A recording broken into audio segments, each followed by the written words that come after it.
Hello, it's August 24th, Sunday. It's about 10 in the morning. This is a tarot card reading for Reddit user Lxnd. You asked me to give you a reading for your financial future.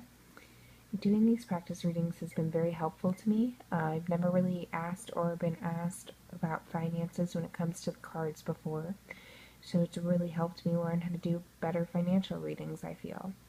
So, as in all my other videos, I've been using the pentacle spread, which forms a pentacle. This spread is unique because instead of using a high suit card to represent the court, we use a major arcana card. The card that I've come to select for general financial readings is the Empress. She represents fertility, and this includes monetary fertility, which we're all hoping for when it comes to our financial situations. The first card represents Earth and what may be holding us back. So in your financial situation, what I see holding you back here is that you've been doing things for other people to hope to influence them, and it's not genuine. So what I'm seeing is if there is a need for money, you're doing things to try to get people to help you out, but they feel that it's not genuine, you don't really care for them, and that you're just doing things to try to get money. And that's really holding you back. So if you take the time to invest more in your relationships, people would be more willing to help you. The second card I see is the card that represents air. This represents the advice, good or bad, other people are giving you about your situation. Here we have a card I really connect with. I've said this in other videos. It's definitely a very strong card for me, and this is the Star.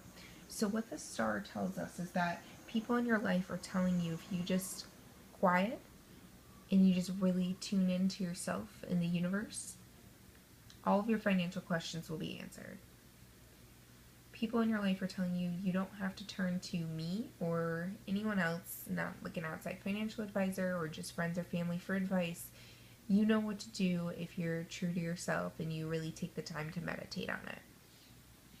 I think that's great advice. So far what I'm seeing is that you need to be more genuine in your relationships and not expect people to give when you're not giving to them, maybe emotionally or intimately. And what I'm also seeing is that you really need to maybe stop trying to rely on others for help in this area and really tune into yourself, take the time to tune in and figure it out for yourself.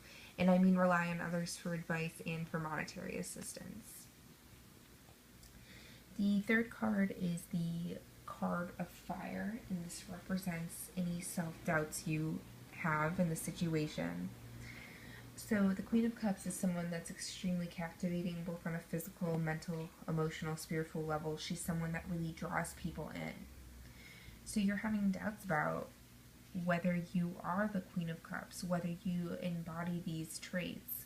And I find that very interesting when we turn back to this card, which is saying you aren't really drawing people in. You aren't bringing in people to help you in this situation, whether advice-wise, money-wise, because you're not being genuine. So you're having these doubts, but your concern really should lie with yourself and with learning to really rely on yourself, to listen to your inner being and rely on yourself when it comes to finances. It's time to stop trying to find advice elsewhere and really figure out what's going on your own. The second card represents water or intuition or what your higher being is trying to tell you. So this is a great card to have in any spread, especially a financial spread. This is the Two of Pentacles, and what he tells us is that you've been having to, say, borrow money from one person to pay off one bill, or what these two cards are telling you, you've been trying to borrow money from one person to pay off one bill here. Your money situation is getting really complicated, really hectic to keep track of everything. And what I am seeing here is that it will work out.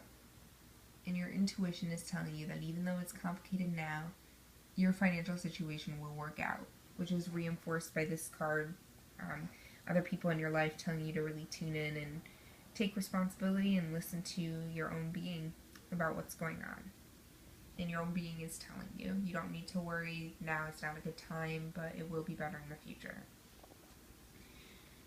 Lastly, we have the High Priestess, and she is in the Spirit card, which I find very interesting, and I'll explain why. So this is the Spirit position, and it represents the conclusion of the whole reading.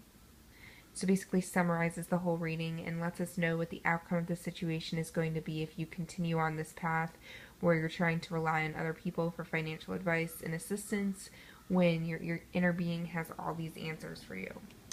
So the final card is the High Priestess again, and what she represents is the connection to the other worlds, your intuition, your psychic abilities, and if you do believe, the spiritual world. So again, to me, she's really enforcing the fact that it's time to tap in, meditate, use your intuition, whatever you're comfortable with. We all have different spiritual paths, but it's time to really turn in and find out what you need to be doing to reach this financial comfortability that your intuition is already telling you you can achieve. So just what I'm seeing overall is you just need to stop trying to rely on others for financial advice and assistance, and if you can tune in successfully, you're definitely going to be leaving this rough financial period and finding financial success. All right, thank you.